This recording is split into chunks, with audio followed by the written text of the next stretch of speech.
नमस्कार, अभिवादन आपका। मैं दुर्गेंद्र चौहान हूं। उत्तर प्रदेश में चुनावी तैयारियां जोरों पर हैं। लगातार घात प्रतिघात हो रहा है।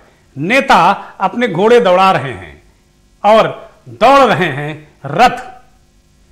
अगर देखा जाए तो उत्तर प्रदेश का चुनाव एक तरीके से गर्म हो गया है। लगातार इस बात का प्रयास चल रहा है, लगातार चाहे भारतीय जनता पार्टी हो, चाहे समाजवादी पार्टी हो, चाहे कांग्रेस पार्टी हो, सभी दल ये दावा कर रहे हैं कि इस बार सरकार उनकी बनेगी, यानी निजाम उनका होगा।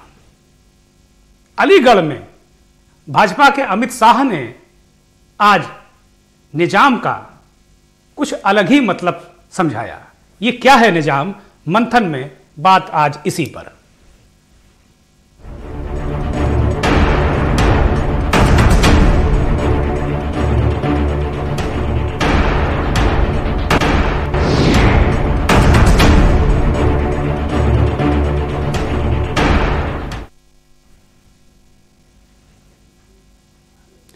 जैसा कि हमने कहा कि सभी दल दावा कर रहे हैं कि यूपी में किसका निजाम, और ये भी कह रहे हैं कि भाई कोई कह रहा मेरी सरकार बन रही है, कोई कह रहा मेरी सरकार बन रही है।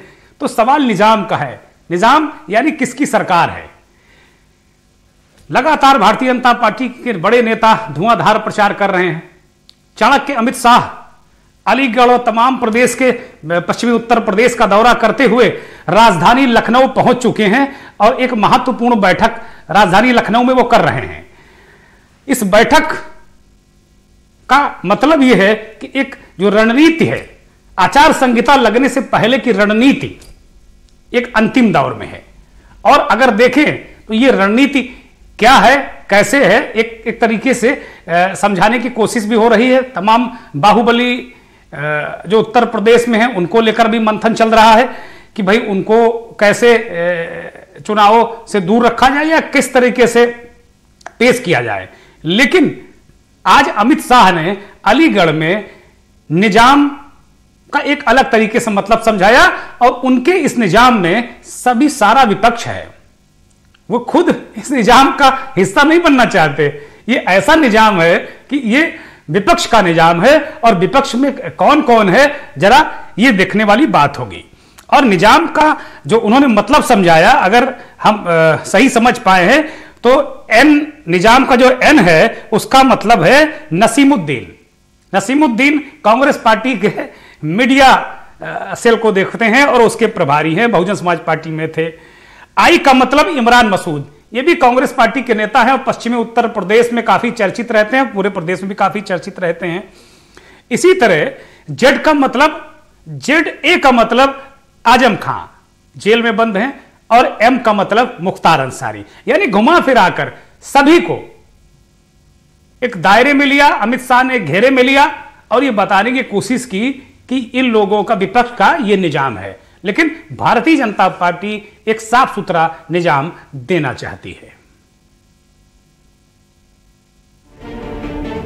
उत्तर प्रदेश में विधानसभा चुनाव से पहले धुआंधार रैलियां कर रहे अमित शाह पश्चिम यूपी के अलीगढ़ पहुंचे, जहां उन्होंने जनसभा संबोधित करते हुए विपक्ष पर जमकर हमला बोला। सपा के 3 P, सपा के निजाम और सपा की प्रयोगशाला का मतलब बताया। उन्होंने कहा कि सपा के 3 P परिवारवाद, पक्षपात और पलायन है। समाजवादी पार्टी 3 P के आधार पर चलती थी, परिवारवाद, पक्षपात और पलायन। भारतीय जनता पार्टी 3 V के आधार पर चलती है, विकास, व्यापार और सांस्कृतिक विरासत। सपा के समय निजाम का राज था। निजाम का मतलब, एन मतलब नसीमुद्दीन, आई मतलब इमरान मसूद, जेड ए मतलब आजम खान, एम मतलब मुख्तार अंसारी। मित्रों, एन से था नसीरुद्दीन, आई से इमरान मसूद, जेड से आजम खान और एम का मतलब है मुख्तार अंसारी।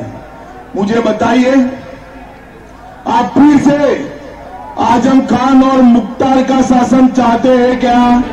आगे संबोधित करते हुए शाह ने कहा कि सपा ने यूपी में एक नई प्रकार की प्रयोगशाला यानी कि लैब बनाई थी। सपा की लैब का मतलब है एल यानी लूट, ए यानी आतंकवाद, बी यानी भ्रष्टाचार। उन्होंने कहा कि विकास बउआ के बस की बात नहीं है और बुआ जी तो अभी तक ठंड के कारण बाहर ही नहीं निकल पाई हैं। अरे बहन जी, चुनाव के मैदान में आ जाइए, बाद में मत कहना प्रचार नहीं करने दिया। ये बुआ, बउआ और बहन तीनों मिलकर एक साथ भी आ जाएं, तो भी बीजेपी कार्यकर्ताओं से नहीं जीत सकते हैं। ये प्रदेश में जातिवाद, परिवारवाद, भ्रष्टाचार और क्षेत्रवाद से ये सपा, मसपा, सपा, मुआ, ममुआ, इन लोगों का राज रहा। मुझे बताओ, ये मुआ ममुआ उत्तर प्रदेश का भला कर सकते हैं क्या? उत्तर प्रदेश